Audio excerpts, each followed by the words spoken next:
not all nose damage that you get from using cocaine is permanent damage. It kind of goes in cycles. There is reversible damage, there is like moderate damage, and then there is non-reversible, you need surgery damage that you're going to get from cocaine abuse. So I'm going to share about in this video of what the signs are for reversible cocaine damage. So using cocaine, these are the first signs that start to happen that yes, your nose is starting to be damaged from cocaine use. Again, I share for educational purposes only. I am a recovering cocaine alcoholic addict. At the peak of my addiction, I was snorting 1 to 2 8-balls of coke a day. That's roughly anywhere from 7-8 grams roughly. And that is a lot. It did do a lot of damage. And unfortunately, when it comes to permanent nose damage, not all of it is visible. There's a lot of internal damage. So this is all from experience that I share. The big signs of reversible cocaine use damage is when you start using cocaine and your nose instantly gets clogged up. You're going to have a lot of mucus that forms in your nose. That is really what's causing that whole drip. There's the crust that forms around the outside of your nose. You're having a little bit of trouble breathing. This is your nose trying to protect itself. When you snort cocaine, it shuts down all oxygen flow. Essentially, it really restricts it to your nose. And that restriction stops all your vitamins, nutrients, oxygen, so your nose starts to deteriorate or decay. Another sign is that you're going to have a bloody nose. Bloody nose is a sign of, a lot of times there's cutting agents like Lamisil, some of the other stuff in there that will eat away and rot at your nose. So bloody nose is a big one. That drip that you have coming down the back of your throat, that taste that you have, that's a sign of nose damage that is happening. The dripping that's coming out of the front of your nose, that sinus issue that you keep talking about with your friends and making up excuses of, allergies are real bad. This is a sign of this is damage to your nose. Another sign is that you start to have scabbing inside of your nose. That to me was one of the worst.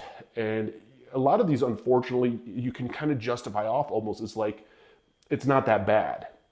It's not that bad because it's not that destructive. There isn't a massive amount of pain or anything that goes.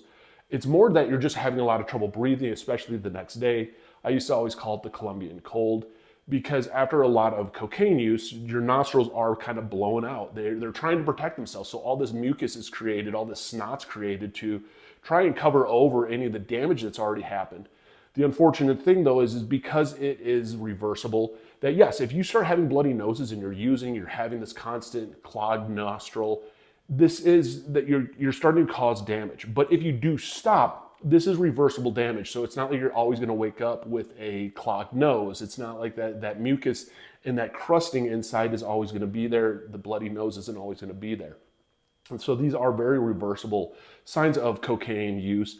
Now, again, it's so funny because as an addict, you make up excuses like it's not that big of a deal. You know that your nose is going to heal from it. And I think that's almost where I always get afraid of telling people what is permanent damage versus moderate versus irreversible, because it's not that bad if it's temporary. And if I stop, because as an addict, we're always going to stop the next day. Tomorrow I'm going to stop. Tomorrow I'm going to quit. This next day I'm going to stop.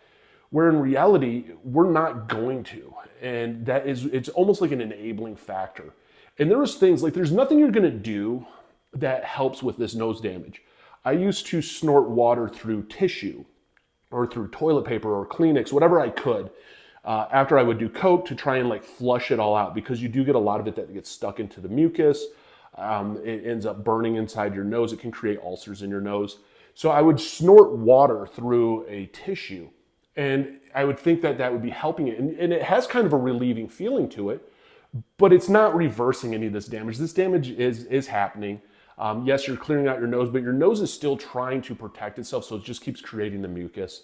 And unfortunately, when it comes to even the damages, yes, you have a lot of damage in your nose, but also that drip, people don't realize is very damaging actually to your throat, into your stomach. You can get GERD from it. You can get different stomach issues and ulcers from it. You can get a lot of throat damage actually from it.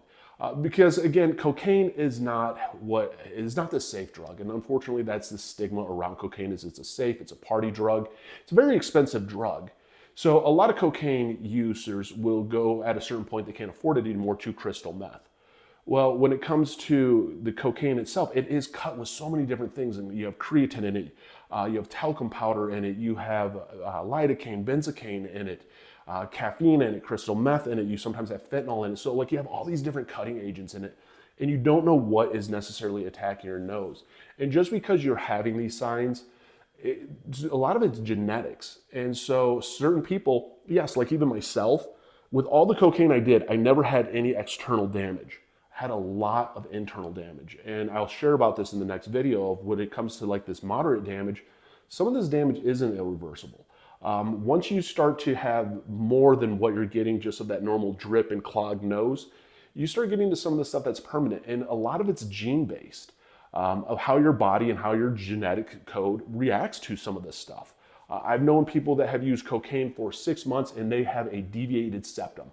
I know people that have used cocaine for years in massive amounts, just like myself, that don't have a deviated septum. Now, we have blown out nostrils and like all up in here is all destroyed, but like our septum still made it. So why? That's where genes do come into play. And again, it's weird because we justify it as a means to keep going. And I mean, I'd love to hear people's experiences. Comment yours down below, because if my septum wasn't deviated, it's not really that bad, right? It's not that, it's good. I'm not ruining myself. I could stop any time and it's gonna fix itself, where in reality it's not. And so if you are trying to pick out of, hey, I'm only having these, reversible damage, unfortunately, so much of it you can't tell until later on, and I didn't realize how bad the damage was for me later on, because a majority of mine were bloody noses, stuffed nose, just the crusting around, the mucus. That was typically what I got. I didn't realize, though, there was a lot more damage happening behind the scenes, and that's a scary part about addiction, and that's why I share about this, is the reality side of abuse when it comes to different substances, it comes to different drugs, because we glorify them so much. And I don't share any of my stories to try and glorify cocaine use. If anything, I try to offset what the stigma is, because the stigma around it is what drives me so insane, is that it's this safe party drug. I've met so many cocaine users out there who, that was their drug of choice, was cocaine. But what they used was meth, or they used crack cocaine because they couldn't afford cocaine anymore. Crack is extremely cheap. Meth is extremely cheap, and you're chasing these stimulants, you're chasing this high. And unfortunately, with a lot of cocaine addicts, eventually you lose it all. And addiction takes it all from you. So now you're still an addict after you lost it all, but you can't afford this $200 eight ball. You can afford, though, this $20 bag. You're going to be going after that obsession and that escape. And again, that is why I share. When it comes to getting sober, I think this is the one thing people don't really realize, is there is no right or wrong way of getting sober. It's your way. And it's finding what works for you, whether it is going into rehab, inpatient treatment, outpatient treatment is amazing. It's something I wish I would have done. You can download Sunflower Sober. I always have them tagged down below. Sunflower Sober is on iOS and Google Play. It is an app for sobriety, so start tracking your days in sobriety. There's a community there. There's tools and resources. You have an AI sponsor. I mean, you have everything you need to get sober and stay sober. Go to an AA meeting, an NA meeting, an Al-Anon meeting, all these different meetings out there. And go, who knows? I was a cocaine addict and an alcoholic, but I found a lot more joy and usefulness out of AA than I did out of NA. And there are a lot of stories like that out there of just finding the right meetings that you vibe in. And go to a doctor, a psychiatrist, a therapist. Get on the right meds. A lot of us are self-medicating for different traumas and different things we've been through. And so the more that we actually get the mental help that we need, sometimes the easier it is to quit. And that's what it's all about. So for the one out there struggling and going through it, if I can get sober, you can get sober, and I believe in you.